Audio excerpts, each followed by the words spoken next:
Good day to all. In this particular video, we will look into the differences between primary metabolites and secondary metabolites. Primary metabolites are the organic compound which are essential, which are required for normal physiologic or metabolic process. But if we look into secondary metabolites, these are also organic compounds, but these are not required or essential for normal physiologic or metabolic processes.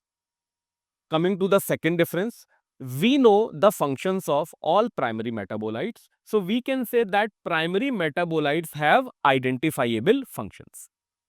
If we talk about secondary metabolites, then there are secondary metabolites, the function of which are not known to us. So we can say that we do not know the functions of some secondary metabolites.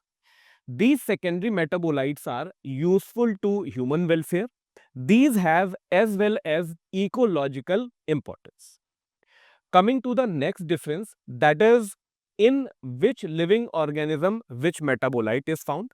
Then primary metabolites are found in all living organisms. So plants, animals, fungi and microbes all will have it.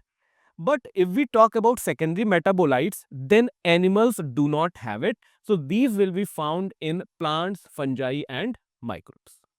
Coming to the examples, carbohydrates, lipids, proteins and nucleic acids, all the macromolecules, all the biomolecules are examples of primary metabolites.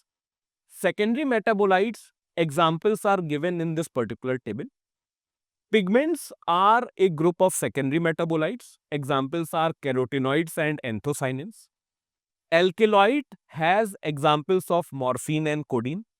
Terpenoids have examples of monoterpenes and diterpenes.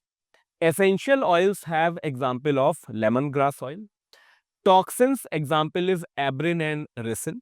In lectins, we have example of concanavalin A. In drugs, we have example of vinblastine and curcumin. In polymeric substances, examples are rubber, gums and cellulose. Apart from these secondary metabolites, flavonoids, antibiotics, scents and spices, these are also the examples of secondary metabolites.